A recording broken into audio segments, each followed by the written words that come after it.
남자친구와 만난 지는 1년. 카페 알바를 하던 중 저를 오랫동안 지켜봤다며 만나고 싶다고 한 게 처음이었습니다. 저보다 7살 위로 나이차가 꽤 났지만 매일 찾아오며 대시를 하는 그가 싫지 않았습니다. 저는 연애도 해본 적이 없었고 연애를 꿈꿔본 적도 없는 여자였던지라 더 그랬던 것 같습니다. 순정씨, 회사 다니면서 어떻게 주말 알바를 해? 그냥 놀아서 뭐 하나? 그런 생각이 들어서요. 진짜 열심히 산다. 회사도 꽤 좋은 회사인데 말이야. 근데 언제까지 나한테 존댓말 쓸 거야? 그게... 왜? 우리 만난 지도 3달이나 됐잖아. 그렇긴 하죠. 그런데 왜 이렇게 곁을 안 주는 거야? 아니에요. 나 싫어? 아니, 그게 아니고... 연애가 서툰 저보다 그는 늘 빨랐습니다. 먼저 다가온 것도, 먼저 뭔가 하자는 것도 늘 그였죠. 저는 그런 저를 기다려주는 그가 고마웠습니다. 그럼 좋아? 네, 그럼 좋아한다고 왜 말을 안 해줘? 좋아해요. 으이구, 이름처럼 참 순정스럽다. 순정아. 순정아? 순정씨는 너무 이상하잖아. 여자친구한테 씨를 붙이는 사람이 어디 있어? 이제 완전한 반말 모드야. 자기도 그렇게 해? 존댓말 쓰지 말고 무슨 학생이랑 사귀는 것 같단 말이야. 얼른. 적극적이기도 했지만 좋은 집안에서 잘 자라 그런 것인지 사랑도 많고 애교도 많은 사람이었습니다. 저는 감정을 드러내는 게 익숙지 않은 사람이었지만 밝은 그와 있으면 나도 그냥 평범한 사람이 되는 것 같았어요. 그래서 결이 완전 다른 사람인 걸 알면서도 그를 만나는 것이 좋았습니다. 나의 과거를 모르는 사람들 사이에 완전히 섞인 채로 평범한 사람처럼 느낄 수 있게 만드는 것 같았으니까요. 남자친구는 대기업에 다녔고 저는 중소기업을 다녔습니다. 은연중에 그의 집에 대해서 여러 번 들었습니다. 그때마다 움츠려들기도 했어요. 편찮으신 부모님, 그리고 저의 과거. 그가 다 이해할 수 있을까? 우리 이번 주말에 제주도 갈까? 제주도? 갑자기 웬 제주도?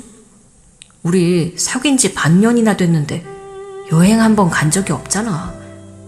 그렇긴 하지. 왜? 싫어? 아니, 그런 건 아니고. 왜? 제주도를 가려면 1박 이상 아니야? 당연하지. 당일치기로 어떻게 가? 왜? 뭐가 불편해? 저는 남친을 만나고 난 이후부터 남친의 성화에 주말 카페 알바는 그만둔 상태였지만 뭔가 자고 오는 여행을 함께 간다는 게 조금 두려웠습니다. 남자 경험도 부족하고 외박을 한 적도 없었기에 더 그랬어요. 아니야, 그래, 가자. 하지만 기대에 찬 남친의 얼굴을 보니 거절을 하기도 그랬고 연인 사이에 다른 게 걱정된다고 말하면 더 서운해할 것 같아서 제 감정을 더 표현하지 못했어요. 드디어 제주도 여행을 가기로 한 날이 왔습니다. 떨리면서도 한편으론 설레기도 했습니다. 여행을 가본 적이 없는 저는 비행기도 처음 타는 것이었죠. 하지만 남친에겐 말하지 않았어요. 제주도를 가본 적은 있다고 둘러댔죠. 사는 게 바빠서 여행을 많이 못 다녔다곤 말했어요. 나중에 결혼하면 외국도 같이 나가고 그러자. 그런데 우리 신혼여행은 어디로 갈까? 안 가본 곳 있어? 이상했어요. 가본 곳 있냐고 묻는 게 아니라 안 가본 곳 있느냐고 물으니 뭐라고 대답을 해야 할지 모르겠더라고요. 게다가 신혼여행이라니. 아직 만난 지 6개월밖에 안 됐는데 빨라도 너무 빠르다 싶었어요. 갑자기 부담스러워졌습니다. 모든 게. 신혼 여행? 응, 왜? 그런 거 생각 안 해봤어? 여자들은 왜 신혼여행 어디로 갈지, 결혼식은 어디서 할지 그런 거 엄청 상상한다던데. 자긴 안 해봤어? 아, 상상. 귀여워. 뭐야? 뭘 그렇게 당황해 하는 거야? 진짜 이렇게 귀엽게 있어? 아니, 그런 게 아니고. 남자친구와의 첫 여행. 자연스럽게 나온 신혼여행과 결혼에 대한 언급까지. 장난처럼 오간 얘기지만 미래를 그려보는 계기가 되기도 했습니다. 제주도 여행을 가서 함께한 남자친구와의 첫날 밤. 왜 이렇게 부끄러워해? 진짜 귀엽다.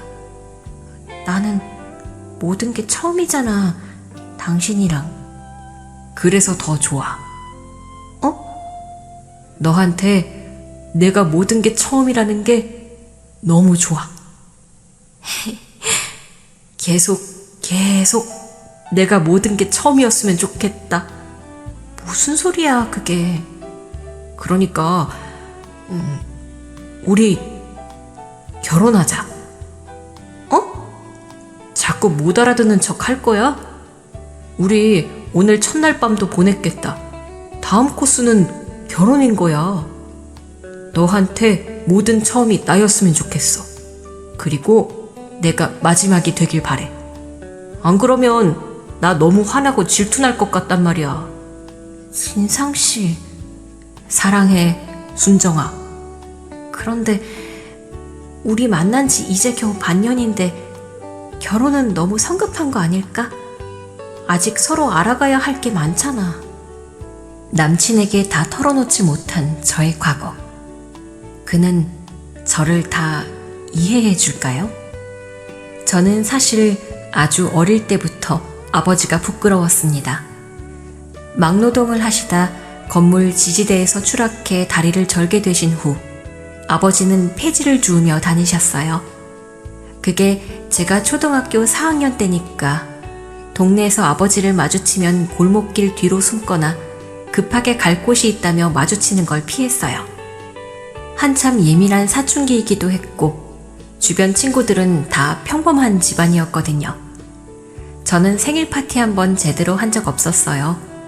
사실 엄마가 미역국이다 부침개다 차려서 친구들을 부르라고 한 적이 있었지만 초등학교 2학년 때인가? 통닭도 없고 피자도 없다며 놀리던 친구에게 충격을 받고 그 이후론 한 번도 생일 파티를 한 적이 없었죠. 누나는 왜 친구들을 집에 한 번도 안 데리고 와? 누나 친구 없어. 에이, 옛날엔 민숙이 누나, 정현이 누나 많이 왔잖아. 나 누나들 보고 싶은데. 이사 갔어.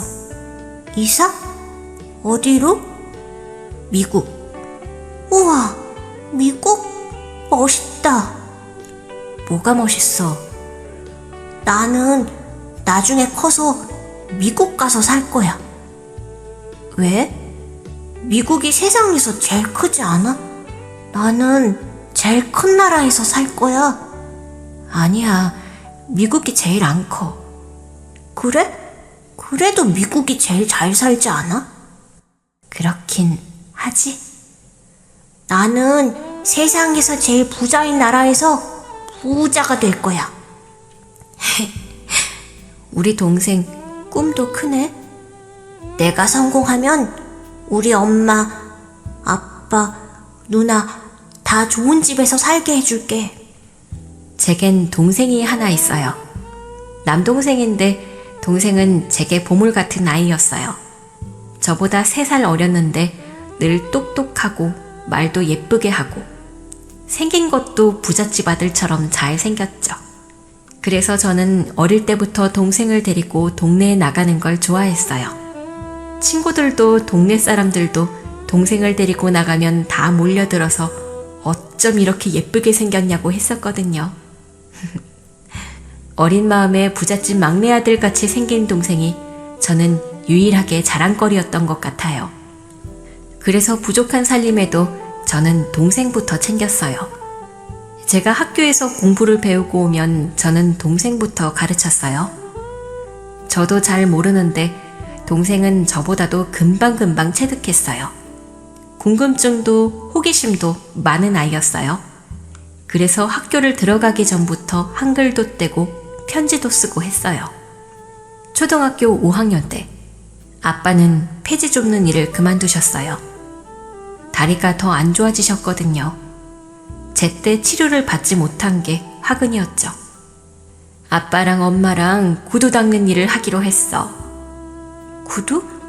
구두 닦기를 한단 말이야? 나는 니네 아빠가 그냥 쉬었으면 좋겠는데 자꾸 돈을 번다고 저러니. 폐지 줍는 거 그거 얼마나 된다고 그렇게 다니다. 이제 관절도 더 안 좋아지고. 저러다 더 큰 병 나면 안 되잖아. 어디서? 역에서 10분 정도 가면 버스 정류장 근처에 좋은 자리가 났대. 그거 아무나 얻을 수 있는 자리 아니래. 철진이네 아빠가 그래도 고향 후배라고 알아봐 준 거야. 그래. 너도 아빠한테 잘해. 내가 뭐 못한 게 있나? 너 길에서 아빠 보면 모른 척하지? 아니야. 내가 언제. 다 알아.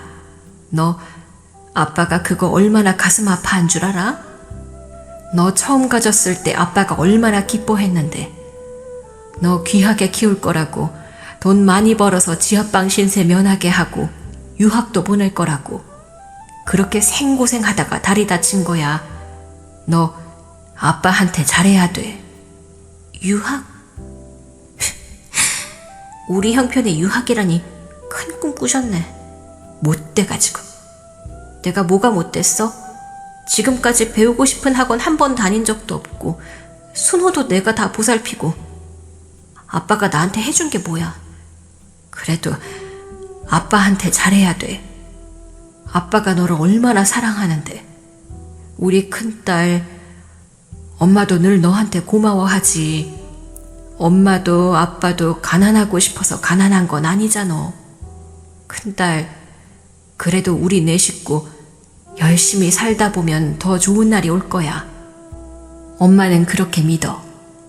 그래서 이번에도 아빠가 결정한 거 따라주기로 했고, 아빠가 손재주가 좋으니까 손님도 많아지면 우리도 반지하 신세는 면하지 않을까?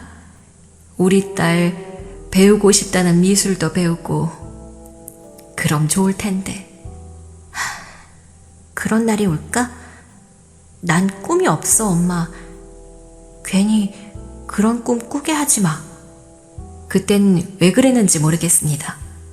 철이 없었다는 말론 다 설명이 어려울 것 같아요. 제 나이에 제가 주어진 삶에서 13살이었던 저는 한다고 했지만 늘 마음속에서 여러 가지 감정들이 충돌했어요. 그렇게 저의 학창시절은 꾸역꾸역 먹는 식은 밥처럼 넘어갈 듯 말 듯 지나갔습니다. 그렇게 엄마와 아빠는 어렵게 마련한 자금으로 구두 닦기를 시작했습니다.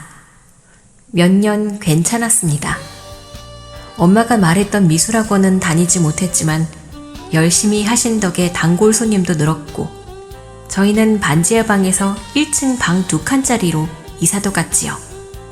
그때가 제가 중2 때였는데 어느 날 갑자기 엄마가 시력이 안 좋아지셨어요. 당신 눈이 그렇게 안 보이면 어째? 왜 그런 거지? 괜찮아. 나이 들어 그렇지 뭐. 병원을 가봐야 되는 거 아니야? 아이고, 돈도 시간도 셌다.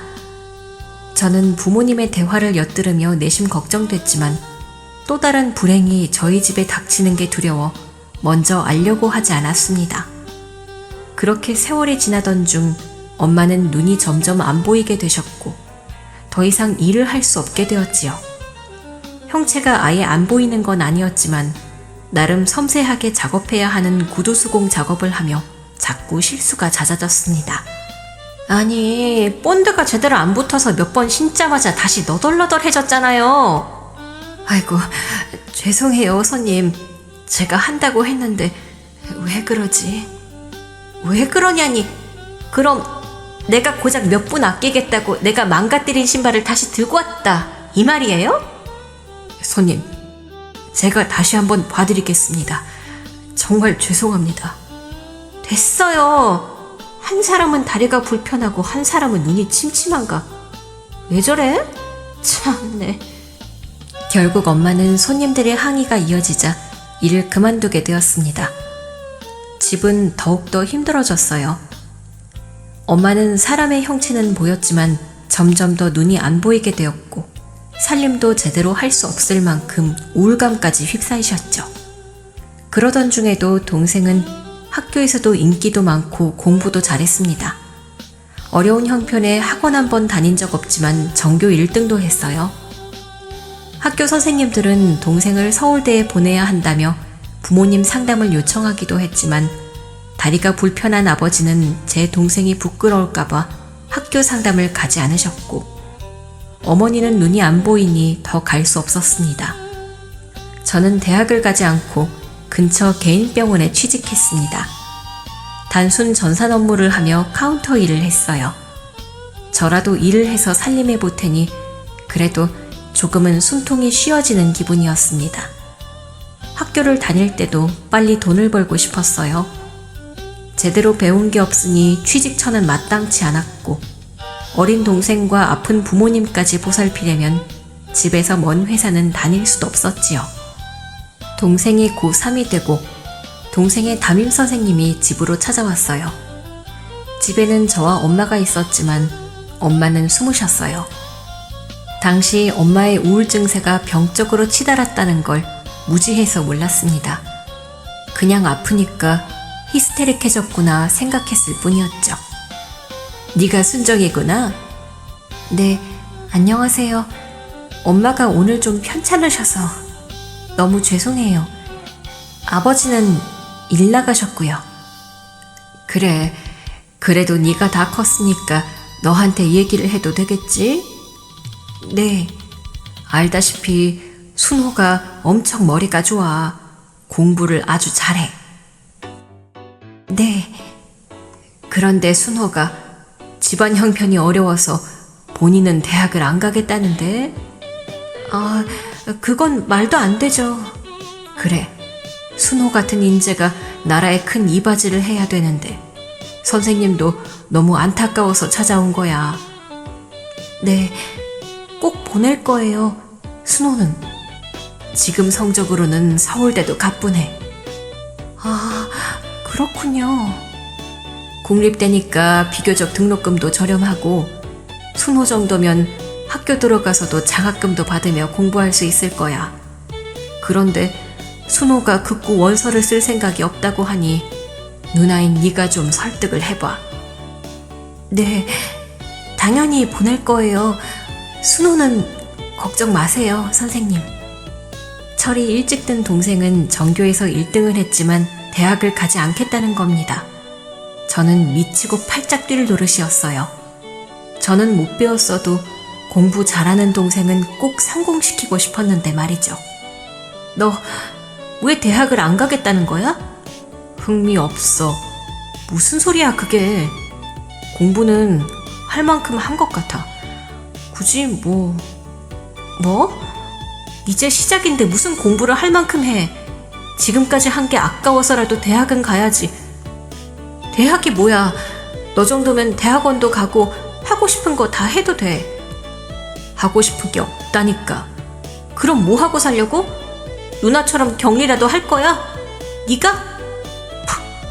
못할 건 뭐야. 뭐?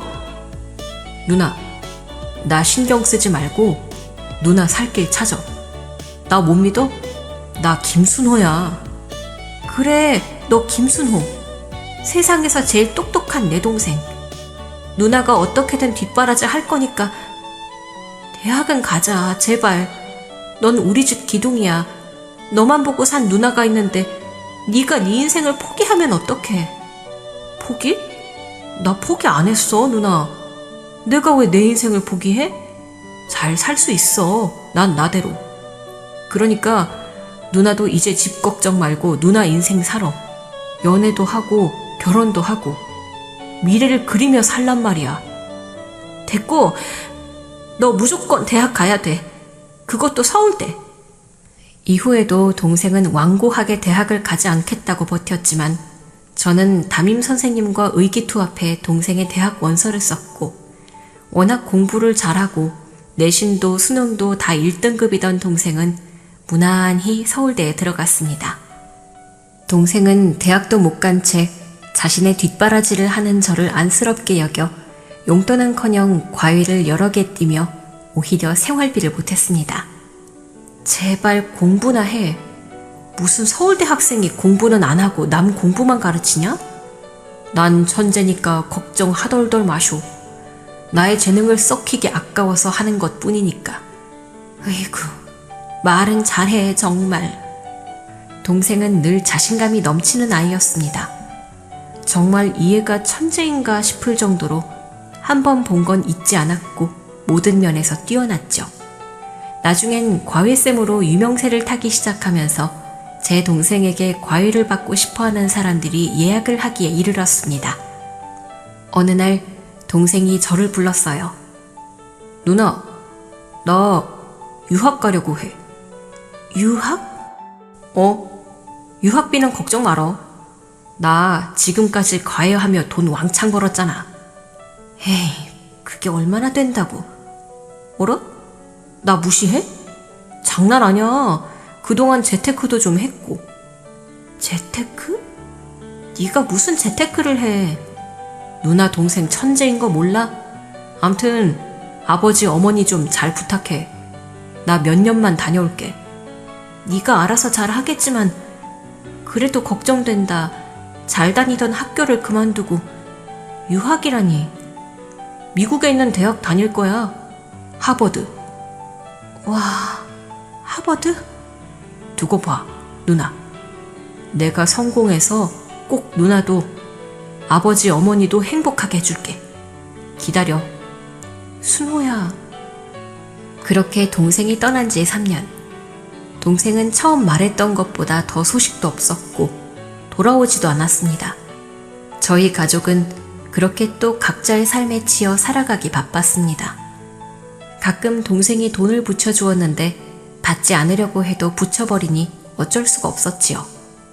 그럴 때면 동생이 하는 일이 잘 되고 있구나 긍정적으로 생각하려 노력했습니다.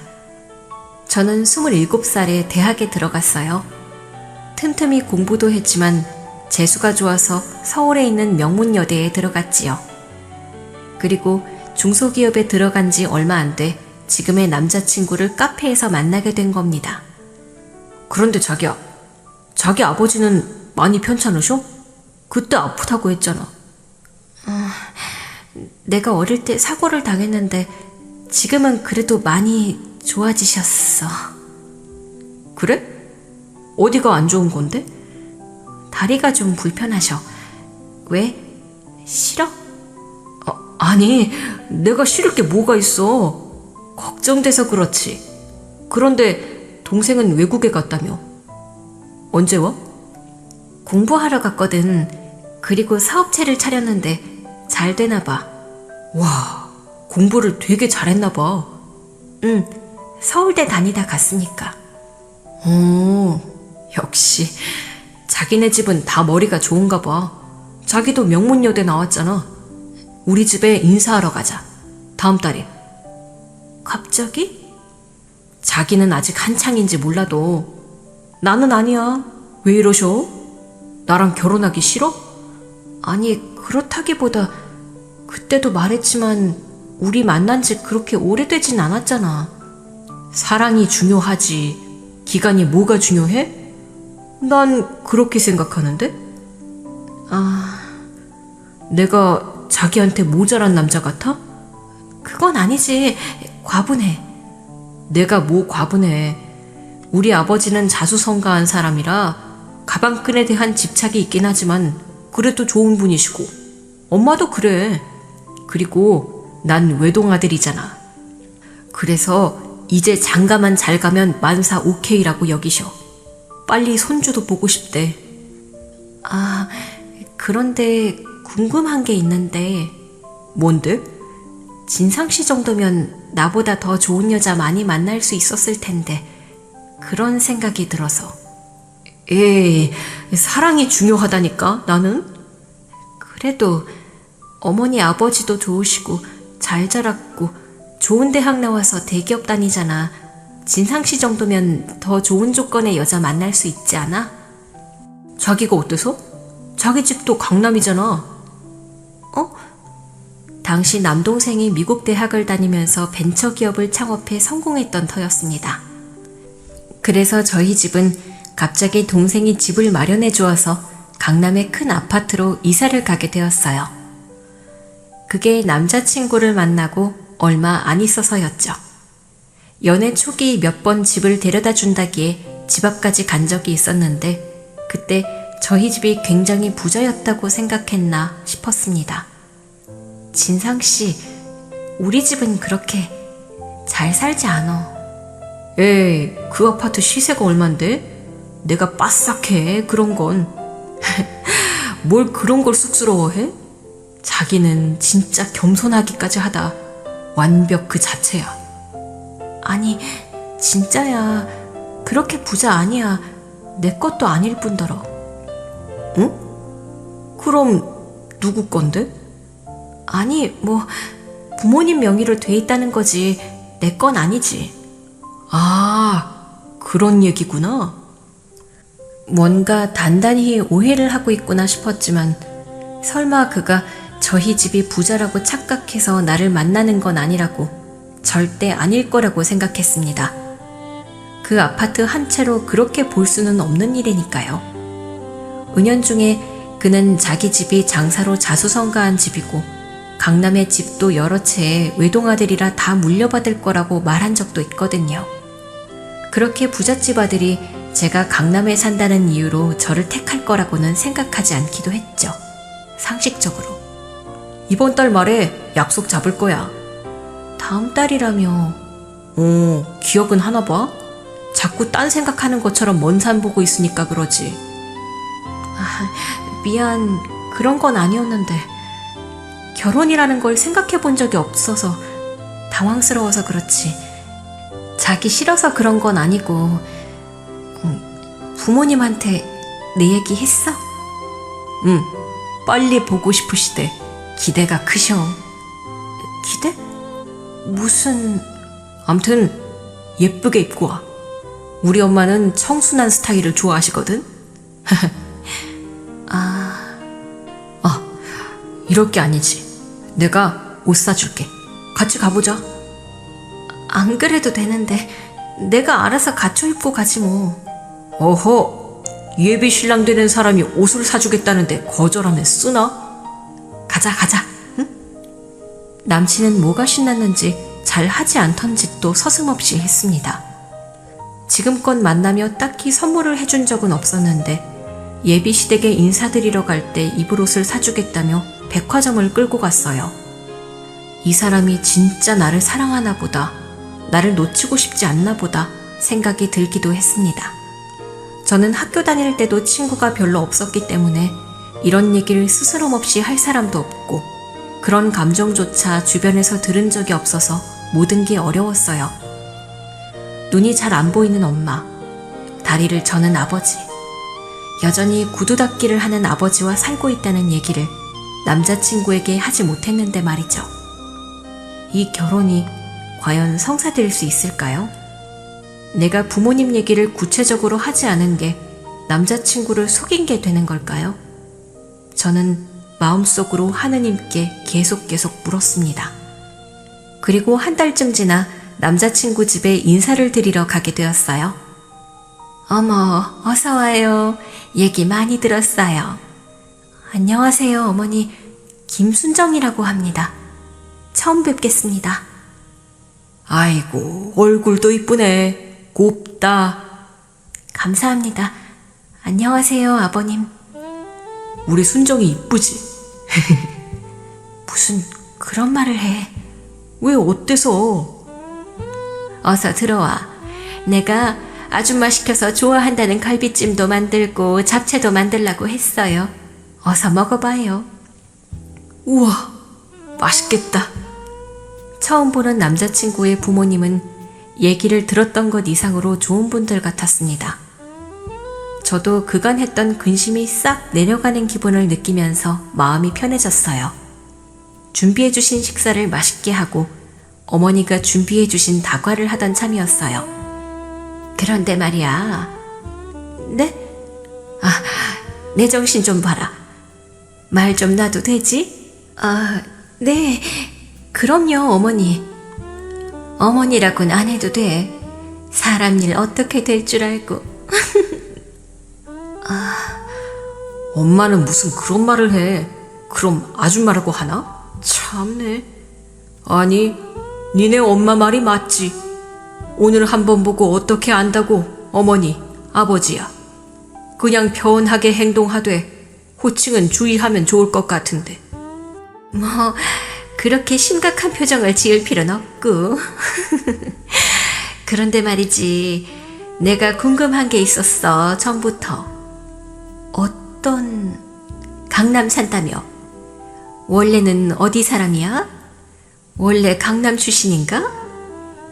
얘는 뭘 아는 것도 없다고 하더라고. 알지도 못하는데 우리 하나밖에 없는 아들을 어떻게 장가 보내겠어? 저는 그 옆 동네 관악구 출신이에요. 관악구? 어머, 그래. 그럼 학교도 다 거기서 나오고? 네, 어릴 때부터 거기서 나서 살았어요. 부모님은 일을 쉰다며? 원래는 뭐 하는 분들이셨어? 사업? 사실 남자친구에겐 부모님의 직업을 구체적으로 말한 적이 없었습니다. 집안 형편이 썩 좋지 않았고 아버지는 이곳저곳 건설회사에서 일을 했다고만 말을 했었어요.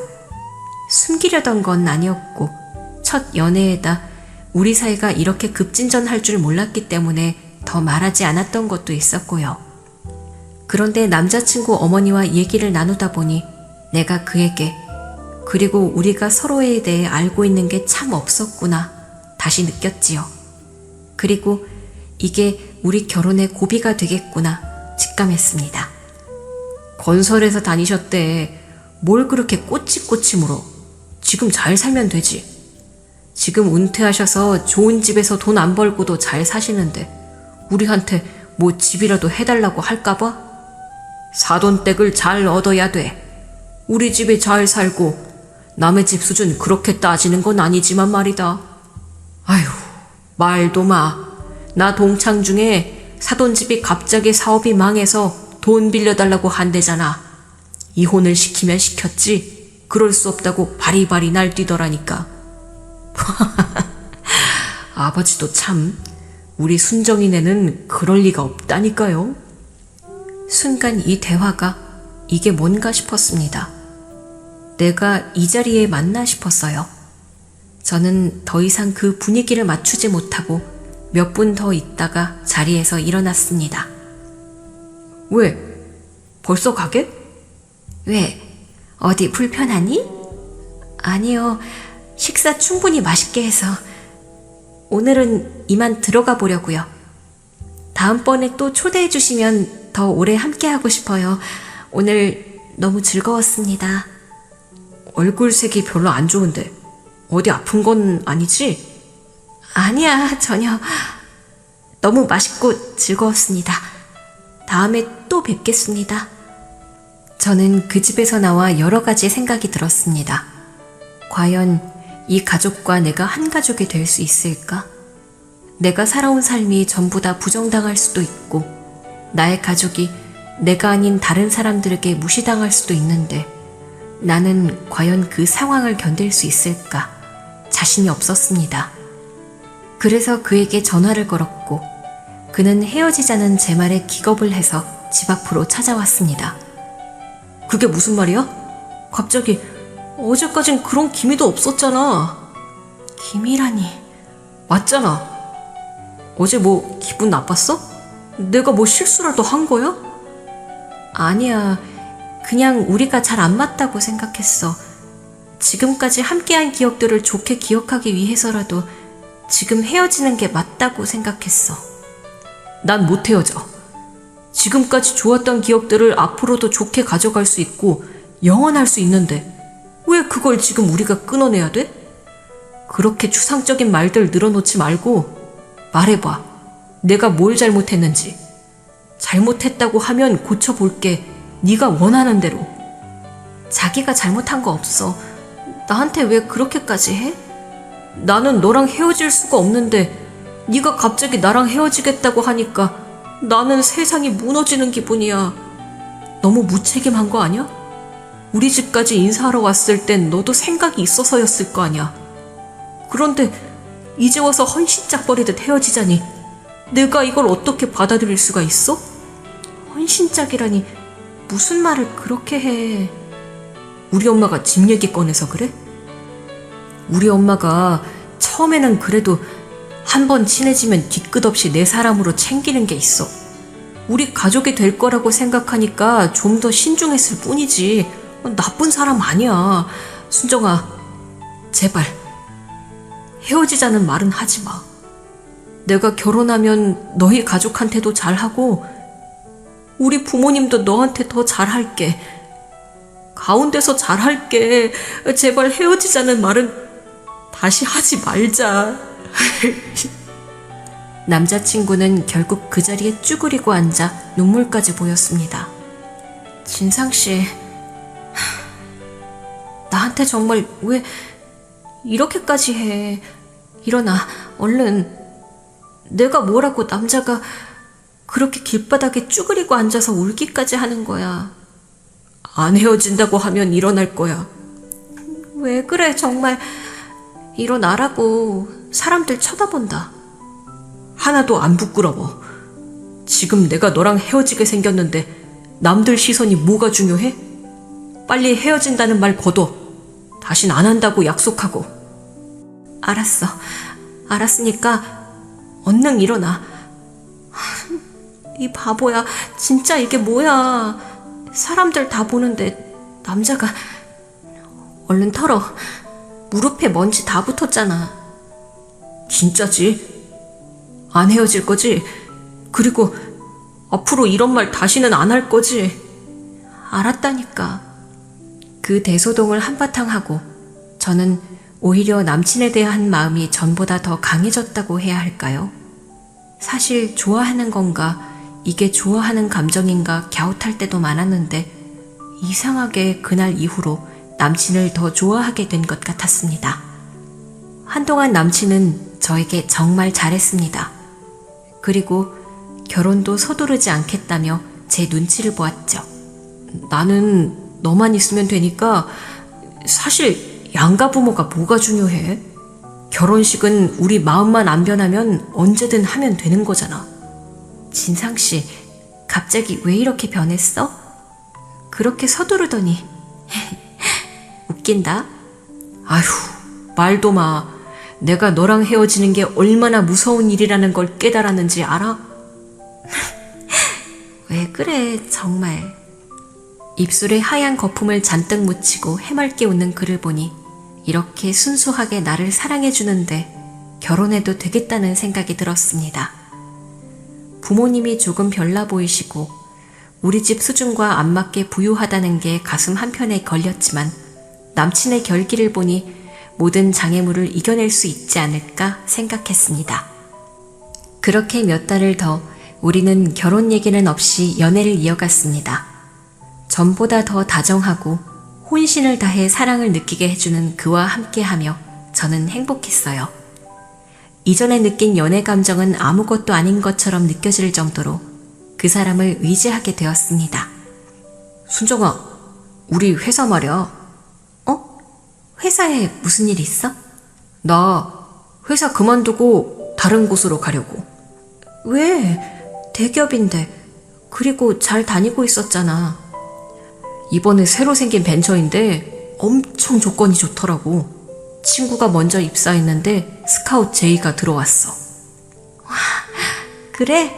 역시 멋있다, 진상씨. 나는 사실 엄마 아빠가 돈 안 벌어도 된다고 하거든? 에이, 그래도 자기 직업은 있어야지. 그래, 나도 그 생각이야. 나는 아직 일하는 게 재밌으니까. 역시 최고야, 우리 오빠. 넌? 나 뭐? 넌 그 회사 계속 다닐 거야? 난 만족하는데? 왜?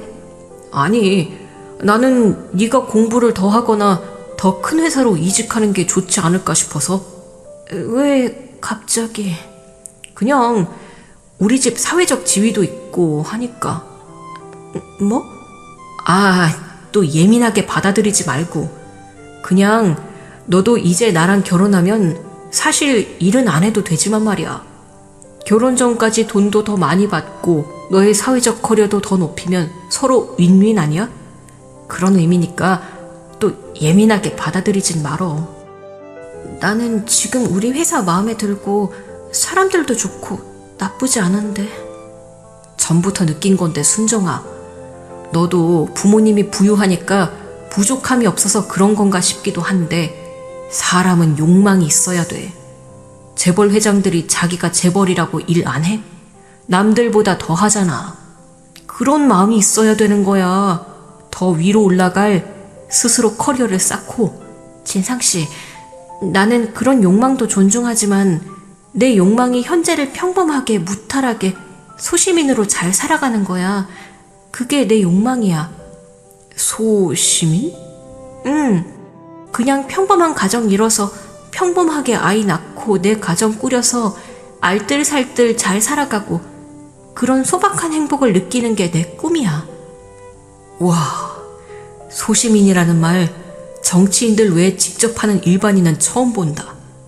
그게 그렇게 이상한 꿈인가? 아니, 뭐 그렇다는 건 아니고 신기해서? 나도 너의 꿈을 존중해. 하지만 너도 나의 꿈을 존중해야 돼. 난 내가 가진 것보다 더 잘 되고 싶은 사람이니까. 알아. 나도 그래서 진상씨가 대단하다고 생각해. 멋지다고 생각해. 알아주니 다행. 서로 삶에 대한 가치관이 많이 달랐지만 열심히 자기 꿈을 이행해 나가고 계속해서 발전해 나가는 남친을 보니 배울 점이 많다고 여겼고 부잣집 도련님 정도로만 보였던 그가 생각보다 성숙하다는 생각도 들었습니다. 그래서 저도 이 남자와 계속 헤어지지 않고 잘 지내고 싶다는 생각이 들었고 먼저 말을 꺼냈습니다. 진상씨, 이번 주말이나 다음 주말에 시간 돼? 왜? 늘 시간이야 되지. 주말엔 순정이랑 데이트해야 되니까. 아니, 우리 집에 인사하러 오라고 말하려고. 자기 집에? 대박. 진지하게 결혼 생각하는 거야? 이제야? 우리도 1년이나 만났고 전보다 더 오빠를 좋아하게 된 것 같아. 나. 대박. 감동이다. 드디어. 그렇게 좋아? 대박 좋지. 선물 같은 거 사올 필요 없고 엄마 아버지한테 말해둘게. 간단히 저녁이나 먹는 거지 뭐. 알겠어. 그래도 어떻게 빈손으로 가. 어머니 아버지 좋아하시는 거 힌트 좀 줘. 없다니까. 너는 내가 빈손으로 가서 점수를 덜 땄으면 좋겠어? 당연히 빈손으로 갈 수 없지. 그냥 과일 좋아하셔. 진짜 딴 건 하지 마. 잘 드시지도 않아. 밖에도 잘 안 나가고. 먹는 거 말고 명품 머플러라든지 화장품이라든지 이런 거 사갈까? 좋아하실까? 이미 너무 많으셔서 필요 없으실까? 밖에도 잘 안 나가신다니까. 그런 거 필요 없어. 허투인데 쓸데없이 돈 쓰지 말어. 정말. 순정이는 너무 검소해. 뭐, 난 그 정도 좋지만 부잣집 딸이 검소하기까지 하니. 진상씨, 나 부자 아니라니까. 남자친구는 제가 부잣집 딸이 아니라고 여러 번 말을 했는데도 불구하고 은연중에 불쑥불쑥 저를 부잣집 딸이라고 표현했습니다. 아니라고 말을 해도 그렇게 말하는 걸 보면 그가 아직도 우리 집에 대한 기대치가 남다른 것인가 생각도 들었어요. 그래서 집에 가기 전에 저희 집 사정을 다 털어놔야 하나 싶기도 했지만 또 한편으론 자신이 없었습니다.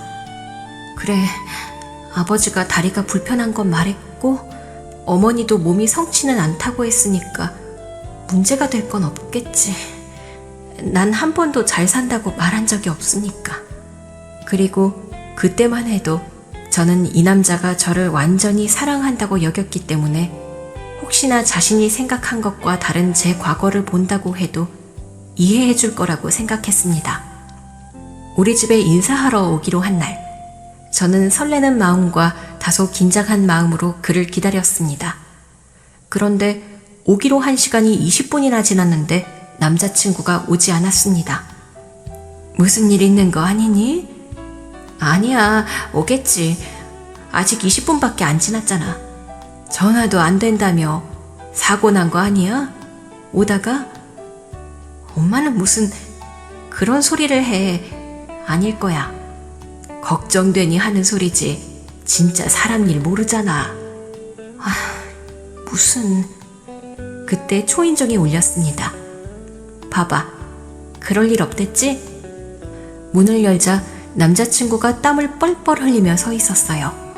진상씨, 웬 땀을 이렇게... 겨울이었는데 땀을 흘리니 더 놀라고 의아해서 그의 팔을 잡았어요.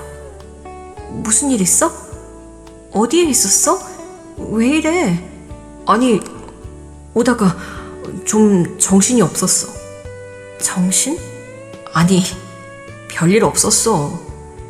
왜 이렇게 횡설수설하는 거야? 그리고 셔츠가 지금 단추가 안 맞는데? 아차차, 왜 이게... 무슨 일 있었던 거 아니야? 일단 들어가자. 어머님, 아버님 인사도 드리기 전에 이게 너무 죄송해서. 뭔가 다 이상했지만 현관 앞에 계속 세워둘 수도 없고 나중에 물어봐야겠다는 마음으로 그를 집에 들였습니다. 엄마, 아버지, 진상씨 왔어요.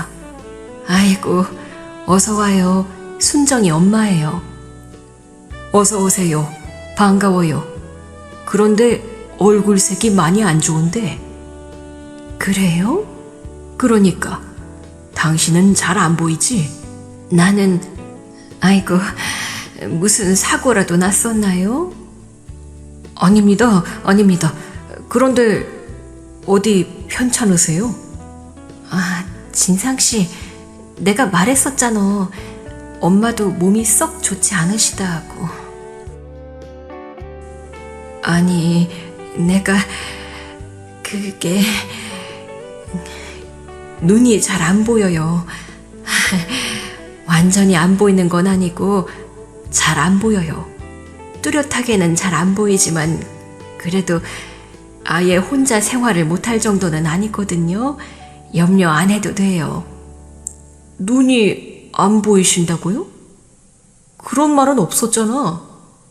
눈을 잘 뜨지 못하는 엄마를 보며 당황해하는 남자친구는 잠시 숨을 고르더니 저희 집을 쭉 둘러봤습니다. 저희 집은 동생이 집을 사줘서 꽤 넓은 평수의 고급 아파트였지만 워낙 검소한 부모님이 예전 다세대 주택 시절 가전 가구를 그대로 사용하고 계셨어요. 남자친구는 낡은 가구와 오래된 가전을 보고 꽤나 놀란 표정이었습니다. 이게 다 뭐야? 엄마가 눈이 안 보인다는 말은 단 한 번도 한 적도 없고 집구석은 다 골동품인지 쓰레기인지 TV에 나올 것 같은 수준이잖아. 이게 다 뭐냐고. 오빠. 오빠? 네가 나를 오빠라고 부를 정신이 있으면 제대로 말 좀 해봐. 이게 말이 돼? 너 지금껏 나를 속인 거야? 내가 진상씨를 왜 속여? 그런 말이 어디 있어. 그런데 왜 말을 안 했어? 엄마가 눈이 안 보인다는 걸. 완전히 안 보이는 것도 아니고 솔직히 말하면 아니 당신이 다 이해해 줄 줄 알았고 그리고 아니 여기서 이 얘기는 그만하자. 아이고 저기 우리 때문에 우리 애랑 헤어질 생각은 말아요. 우리는 짐 안 될 자신 있고 그리고 얘 엄마도 혼자 생활 충분히 가능할 정도로 다른 데는 다 건강해요. 이 손 놓으세요. 진상씨. 남자친구의 팔을 부여잡고 안절부절하는 우리 아버지의 팔을 뿌리치는 남친에게 충격을 받았습니다. 순식간에 집은 얼음이 낀 것처럼 얼어붙는 기분이었습니다. 뭐 하는 거야 지금? 얼음팔을 그렇게 내팽개칠 수 있어?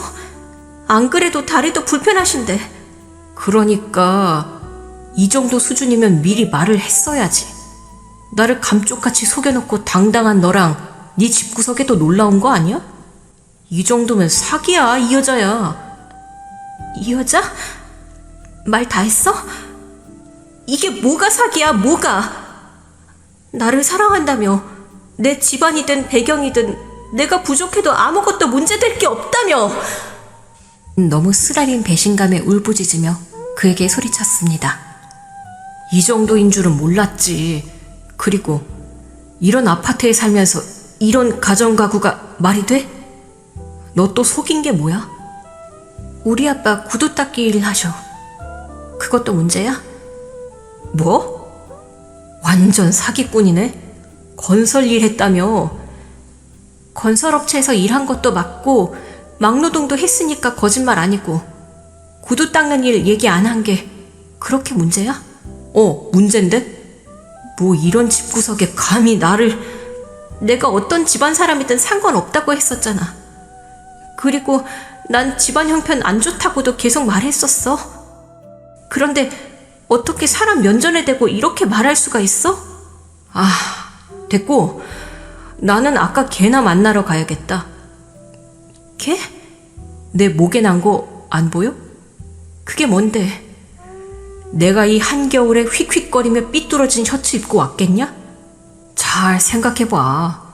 안 그래도 걔가 다시 만나자는 거 뿌리치는데 힘들었는데 그냥 계속 걔나 만나는 게 낫겠다. 뭐야, 바람이라도 피우고 있었다는 거야? 바람이 아니라 너 만나기 전부터 내 밤 파트너. 뭐? 뭐 그렇게 놀래. 내가 놀란 거에 비하면 아무것도 아닌데 보기 드문 순수녀의 처녀라 데리고 좀 살아볼까 했더니 아주 사람을 뭘로 보고. 진상씨. 그만하자. 나는 너무 많이 놀아봐서 너같이 순진한 애들이랑 결혼하는 게 목표였거든. 집도 어느 정도 사는 줄 알고 내가 뒷조사 해봤더니 대출 하나 낀 거 없이 이 집 50평대 갖고 있는 건 어느 정도 자산은 있다는 뜻이고 우리 집에 돈 달라고 할 수준만 아니면 반반한 얼굴에 명문대도 나왔겠다. 머리는 좋다는 거니 이세에 나쁘진 않겠다고 생각했던 건데 아무리 그래도 이건 아니잖아. 해도 너무하지? 어쩐지 가난에 찌든 것처럼 검소하다 했다. 그 길로 저희 집 문을 박차고 나간 남자친구는 연락이 되지 않았고 저희 엄마, 아버지는 충격에 며칠을 알아 누우셨습니다. 먼저 저희 가족에 대해 또 제가 살아온 삶에 대해 자세히 말하지 않은 건 제 잘못이지만 다 말하려고 했습니다. 그리고 말을 하지 않았을 뿐 꾸며대고 속이려 한 적은 없었기에 오늘 다 털어놓고 이해를 구하고자 했는데 제가 그렇게 잘못한 건가요? 저는 며칠 후 동생에게 놀라운 사실을 듣게 되었습니다. 전 남자친구에 대해서 말이죠. 상상도 하지 못했어요. 그리고 남자친구를 다시 만나게 된 건 얼마 안 돼서였습니다. 잘 지내고 있었어? 그렇게 잠수 이별하고? 잠수 이별? 그런 건 대놓고 이별이라는 거야. 무슨 잠수 이별이야. 그리고 우리 완전히 끝난 거 아니냐? 왜 이래? 남의 회사까지 찾아오고. 징글징글하다. 가난하면 다 이러는 거냐? 딴 남자 찾아. 나는 너랑 격이 안 맞으니까. 뭘 웃어? 스토커 주제. 누나, 왔어? 그때 제 동생이 나타났죠. 남자친구는 뒷걸음질 쳤습니다.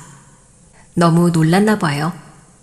순호야, 회사 진짜 좋다. 한번 와봤어야 했는데 이제야 왔네? 응, 누나. 그런데 이진상 씨는 여기에 왜? 우리 엄마 아빠 편찮으시고 집이 가난한 것 같다며 나를 찬 내 전 남친. 우리 이진상 차장이 우리 누나와 우리 집을 그렇게 모욕 주고 찾다는 그 구남친이셨군요. 세상 참 좁아요. 그쵸? 아, 대표님, 그게 어떻게 이런 일이 있을 수가? 아니, 이거 다 오해예요? 오해는 개뿔. 알고 보니 남자친구가 옮긴 벤처 회사가 미국에서 넘어와 제 동생이 차린 신생 회사였고, 그 사실을 며칠 전에 알게 된 동생에게 이 모든 사실을 털어놓고 그날 만남을 가진 것이었습니다. 남자친구는 뒤늦게 저에게 매달리며 모든 걸 용서해달라고, 다시 결혼하자고 울부짖더군요. 너무 웃겼습니다. 사람이 싫어서 이 상처가 언제까지 갈지 모르겠더라고요. 저는 동생의 도움으로 미국으로 유학을 가기로 했어요. 전 남친은 동생네 회사에서 금전사고를 거하게 치더니 해고를 당했고, 이후에도 제게 계속 연락이 왔지만 저는 받아주지 않았습니다. 사람의 인연이란 참 알다가도 모르겠어요. 성공한 동생 덕에 저는 공부도 하고 제 전남친에게 나름 복수도 한 상황이 됐지만, 저와 저희 가족이 감당해야 할 상처는 언제쯤 치유가 될까요? 제가 남자를 다시 만날 수나 있을까요? 지금까지 제 긴 글 읽어주셔서 감사합니다.